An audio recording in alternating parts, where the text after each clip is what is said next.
You have been sold a lie. We were told that moving to America or Western Europe meant one thing: a better future. Millions of immigrants left countries like India, Vietnam, Mexico, Nigeria, and Brazil believing hard work abroad would eventually lead to stability, homeownership, and a higher quality of life. That idea still exists, but the reality has changed fast. Housing costs across major Western cities have exploded. Rent consumes huge portions of middle-class salaries, while taxes, healthcare, childcare, and daily expenses continue rising. A six-figure income in New York, London, or San Francisco no longer guarantees comfort the way it once did. You notice things that shouldn't be there. At the same time, many immigrants now see opportunities back home improving. Cities like Bangalore, Ho Chi Minh City, Warsaw, and Mexico City offer lower costs, growing economies, and remote work opportunities connected to global companies. As a result, more expats are quietly abandoning the Western dream and returning home after realizing survival abroad no longer feels worth the sacrifice. Today, we're looking at the top 10 cities with the highest return migration rates as immigrants give up and move home. Before we start, don't forget to subscribe and let us know in the comments, would you still move to a major Western city in 2026, or does the dream no longer feel worth the cost? Number 10. Chicago, Illinois. Chicago used to be one of the most realistic entry points into the American middle class for immigrants. Compared to cities like New York or San Francisco, housing felt cheaper, neighborhoods felt more stable, and raising a family looked financially possible. That's why large immigrant communities from Mexico, India, Poland, Nigeria, and Pakistan spent decades building lives there. But newer arrivals are walking into a completely different version of the city. According to Allied Van Line's data from 2025, Illinois recorded outbound migration rates above 55%, meaning more residents were leaving than arriving. A lot of foreign workers moved to Chicago expecting a slower, more affordable version of America. Instead, many found themselves spending 40% or more of their income on rent, while dealing with rising healthcare, insurance, transportation, and property tax costs. Unlike older immigrant families, newer arrivals usually don't have homes, savings, or extended family support waiting for them. That changes the experience completely. An immigrant engineer earning a good salary may still feel permanently stuck renting. A healthcare worker supporting relatives back home may realize saving money in Chicago is becoming almost impossible. After a few years, many immigrants begin asking a question previous generations rarely asked. Why am I struggling this hard if life back home is improving anyway? That shift matters because cities people once left behind are changing fast. Places like Bangalore, Warsaw, Monterey, and Ho Chi Minh City now offer growing economies, modern infrastructure, and far lower living costs. As a result, more immigrants are quietly leaving Chicago after only a few years instead of settling permanently. Some move back home. Others relocate to Texas or the Gulf states, and Chicago is beginning to feel the consequences. Immigrants historically helped stabilize neighborhoods, open businesses, support schools, and slow population decline. When younger immigrant families stop staying long-term, entire sections of the city lose one of their biggest economic lifelines. Number 9. Dublin, Ireland. Dublin became one of Europe's biggest tech hubs almost overnight after companies like Google, Meta, TikTok, and Intel expanded aggressively across Ireland during the last decade. That growth attracted huge numbers of foreign workers from India, Brazil, Poland, Nigeria, and Southeast Asia who believed Dublin offered a more affordable alternative to London while still providing access to high-paying international careers. For a while, that strategy worked. But the housing system eventually collapsed under the pressure. Across the European Union, housing prices increased by 53% between 2015 and 2024. And Dublin became one of the clearest examples of how fast a city can break when population growth moves faster than infrastructure. Ireland's Central Statistics Office reported that immigration into Ireland fell by roughly 16% in 2025, while immigration rose again as more residents and foreign workers started leaving the country. At the same time, Ireland recorded around 35,000 Irish citizens emigrating during the year, while foreign worker turnover inside Dublin's tech sector increased sharply. By 2025, Ireland also had more than 15,000 people living in emergency accommodation, including full-time workers who still couldn't secure stable housing. That statistic shocked many expats because Ireland was supposed to represent stability and upward mobility. Instead, A growing number of immigrants now view Dublin as a temporary stop rather than a permanent destination. Indian tech workers are increasingly returning to Bangalore and Hyderabad, where salaries continue rising while living costs remain dramatically lower. Brazilian workers are relocating to Portugal or moving home entirely. Eastern European professionals increasingly choose Germany or Poland instead, because homeownership there still feels achievable. And psychologically, that changes the entire immigrant experience. A lot of expats arrive expecting sacrifice during the first few years, but eventually they expect progress. In Dublin, many now feel permanently stuck instead. Shared apartments remain common even for professionals in their 30s, while some workers spend months moving between temporary rentals because long-term leases are nearly impossible to secure. And once immigrants stop imagining a future in your city, they stop emotionally investing in staying there. That creates long-term consequences for Dublin itself. Ireland's economy depends heavily on imported talent, especially across tech and finance sectors. If skilled immigrants increasingly treat Dublin as temporary instead of permanent, companies eventually face weaker retention, labor shortages, and a much harder fight for global talent. Number 8. Miami, Florida. Miami still sells one of the strongest fantasies in America. Luxury condos, beaches, nightlife, warm weather, and zero state income tax helped turn the city into a global magnet for immigrants and remote workers after the pandemic. But underneath the image, the migration numbers are starting to shift. Bank of America Institute data from 2026 showed Miami among the major American metro areas experiencing strong domestic outflow pressure, despite continued international arrivals. Florida still added roughly 178,674 net international migrants in 2025, but that growth increasingly hides the number of middle-class residents quietly leaving because staying long-term no longer feels financially sustainable. Miami's house price-to-income ratio reached 8.1 in 2025, while insurance costs exploded so aggressively that some homeowners saw premiums double or triple within only a few years.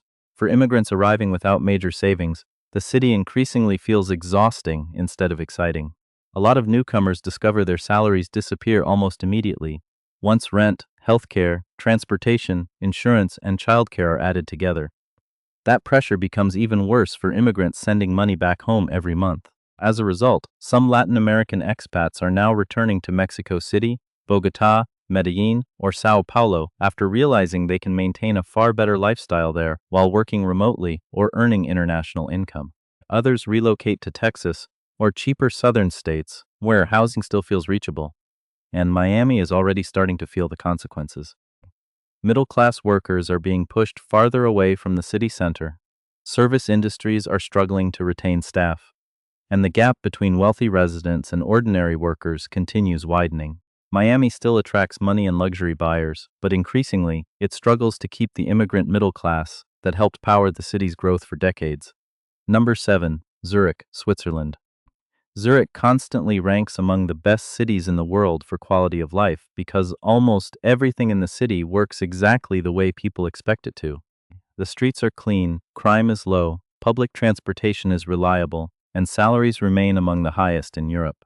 For years, moving to Switzerland felt like reaching the highest level of economic security possible for many skilled immigrants from Germany, India, South Korea, Eastern Europe, and across Asia. But there's another side to Zurich that people only understand after actually living there: the cost of staying. Mercer ranked Zurich among the world's most expensive cities for international workers in 2024, and many expats increasingly describe the city as financially draining despite the high salaries. Switzerland still attracts foreign workers, but expat retention is quietly becoming more difficult because long-term settlement costs continue rising faster than expectations. Rent prices remain among the highest in Europe. Health insurance costs continue climbing. Groceries and restaurants are so expensive that many foreign workers begin changing their lifestyles completely after only a few months. A lot of immigrants arrive expecting to save huge amounts of money in Switzerland. Instead, many discover they're budgeting constantly despite earning what sounds like elite salaries on paper. That creates a psychological shift where Zurich stops feeling like a long-term destination and starts feeling like a temporary assignment. Increasingly, expats are deciding that slightly lower salaries in cities like Vienna, Prague, Lisbon, Dubai, or Singapore create a much better balance between income and quality of life. Some eventually return home to Germany, India, or Eastern Europe after realizing home ownership and family life feel more realistic there. That trend matters because Switzerland depends heavily on imported talent across banking, pharmaceuticals, engineering, healthcare, and research sectors. If highly skilled immigrants increasingly stop committing long-term to Zurich, the country eventually faces retention problems that money alone may not solve. And this is only the beginning of what the data reveals. The machine that once produced wealth is now producing something else. It is functioning as a wealth extraction mechanism, systematically draining the very human capital that built these global hubs in the first place. Mainstream commentary often treats migration as a fluid, self-correcting wave driven purely by corporate hiring cycles. The reality is far colder. What we are witnessing is a profound structural rupture where the basic mathematical equation of relocation has dissolved. When a system demands 100% of a worker's psychological and physical output merely to clear the baseline of survival, that system is no longer an engine of opportunity. It is a trap. The physical landscape of these cities is beginning to broadcast this structural failure to anyone paying attention. Look beneath the glass towers and shiny city branding campaigns, and the evidence is written in the streetscape. Once vibrant commercial corridors across London, Paris, and New York, dark storefronts and handwritten for-lease signs are multiplying. These are not standard retail casualties of the e-commerce wave. These are the small, immigrant-owned businesses, the neighborhood grocery stores, the local construction offices, the multi-generational restaurants that can no longer survive when their customer base and their staff are forced to flee the urban core. When a city's middle class vanishes, the economic ecosystem collapses from the bottom up. The data confirms that this is not an anecdotal shift. It is a measurable exodus. Across major Western metropolitan areas, residential occupancy rates are increasingly sustained only by institutional investors buying up supply, while the actual number of long-term tax-paying families plunges. In London, inner-borough school enrollments have dropped significantly over the past 3 years, forcing primary schools to merge or shut down entirely. The human consequence is brutal. Older immigrant parents who spent 20 years anchoring a neighborhood are watching their children pack their bags and move thousands of miles away, realizing that the community their families built has become a playground they can no longer afford to live in. At the exact same time, commercial real estate vacancies tell a story of a hollowed-out economy. In San Francisco and New York, office vacancy rates remain stuck near historic highs, hovering between 25 and 30%. This spatial vacancy triggers a catastrophic domino effect on municipal budgets. As property tax revenues dwindle, cities are forced to scale back public transit, increase utility fees, and hike local taxes on the residents who remain. For a mid-level foreign professional, this means paying more for deteriorating public services. The mathematical reality hits them every single month. Their disposable income shrinks to zero, turning an elite international career into an exhausting exercise in breaking even. The pressure on the healthcare and service sectors is where the system begins to visibly fracture. In Dublin and Amsterdam, hospitals and clinics are reporting critical staffing shortages, not because there is a lack of global talent, but because the nurses, technicians, and junior doctors arriving from abroad leave after less than a year. When 70% of a healthcare worker's salary is consumed by a precarious sublet or a shared room miles away from the hospital, the choice to leave becomes a matter of basic survival. The consequences felt by every single resident. Emergency room wait times stretch into double-digit hours, and basic infrastructure begins to stall because the people who keep the city running can no longer afford a roof over their heads. To understand how this looks on the ground, walk into a small, family-run bakery on the edge of Paris's 10th arrondissement, an area historically shaped by waves of North African and South Asian migration. The owner, a second-generation resident named Tariq, stands near a row of empty tables at mid-morning. For 30 years, his family's business thrived by serving the local working class and employing younger cousins and new arrivals who needed a stable starting point in France. Today, the apartment above his shop, once rented by a family of 4, is in short-term vacation rental, owned by an overseas investment firm. Tariq's youngest employees have all relocated to smaller municipal hubs like Lyon, or returned to Morocco entirely. Unable to secure a legal lease in the capital, He operates the counters alone now, watching his neighborhood transform into a sterile museum for tourists while the vibrant community that sustained his business is systematically priced out of existence. This is the hidden tax of the modern Western city, the loss of social capital. When a city converts its housing stock into a speculative asset class, it breaks the unwritten social contract that once made immigration work.